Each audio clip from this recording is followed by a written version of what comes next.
Frère, yo, levez campé. Pa ouais, c'est piti ni sangado nou ye. Sem yo, leve à genoux. Si pas défendre tête nous, personne pas fait pour nous. Gon propagande, qu'a fait comprendre. Nous-mêmes haïtiens, nous pas bon pour faire rien. Yo dit qu'on On s'appelle. se demande parfois pourquoi certains pays sont sous-développés. Bien entendu, on nous a donné des réponses. Depuis les bancs de l'école, on nous a dit qu'il y a des raisons pour ça. La première raison, c'est que le pays n'a pas de ressources. La deuxième raison, c'est que le pays est surpeuplé.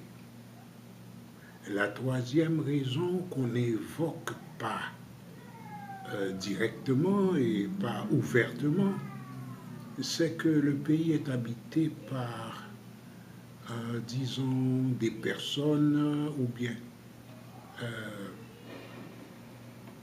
qui ne sont pas de bonne qualité.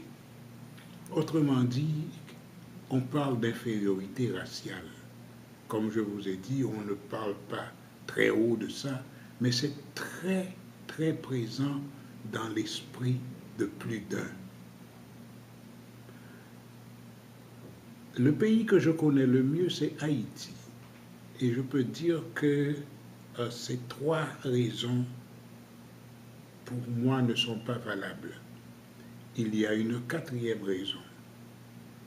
Le sous-développement, c'est quelque chose de planté et de cultivé. Ce n'est pas une fatalité. Et je vais essayer de le démontrer. Premièrement, lorsqu'Haïti est devenue indépendante en 1804, les dirigeants haïtiens voulaient faire reconnaître cette indépendance par la France d'abord. Et c'est ainsi qu'ils ont accepté à payer, à dédommager les anciens colons 150 millions de francs or.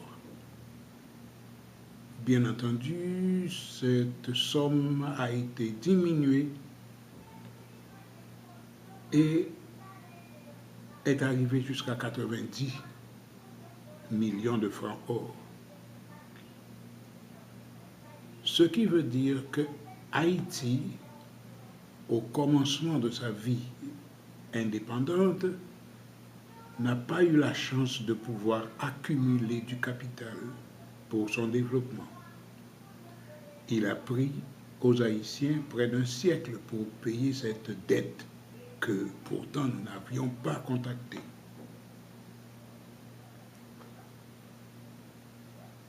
Lorsque, en 1915, les Américains ont envahi et occupé Haïti, ils ont présenté une facture après l'occupation pour toutes les dépenses qu'ils avaient faites en Haïti. Et là encore, une dette que nous n'avons pas contractée et on est arrivé à payer cette dette jusqu'en 1949. Donc, le sous-développement d'Haïti ne vient ni de sa surpopulation, ni de son manque de ressources, ni de l'infériorité du peuple qui l'habite. Maintenant, parlons de cette occupation américaine.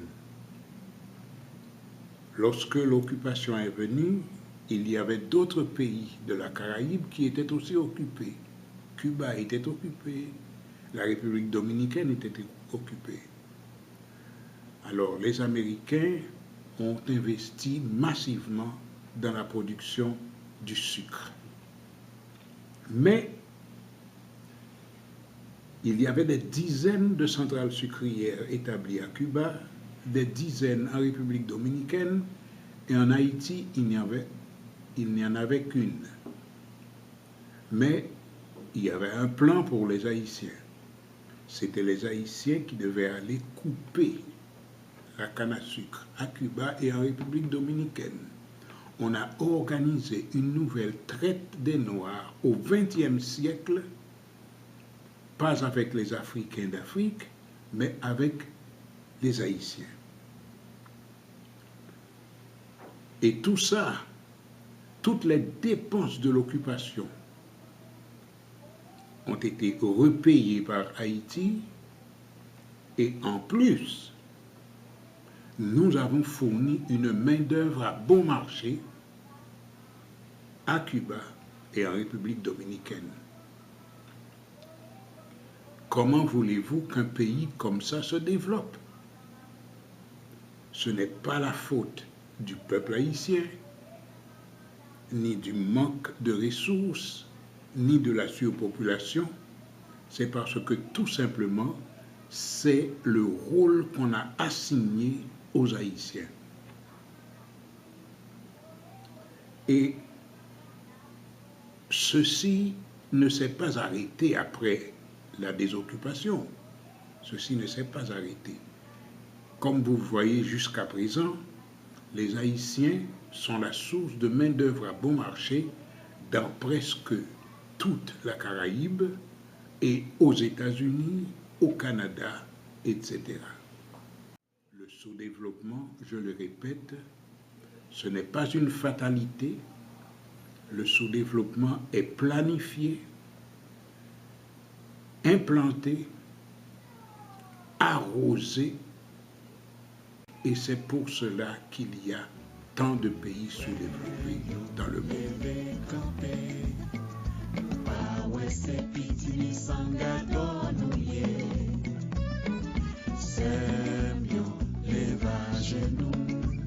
Si pas des fontaines, personne pas fait.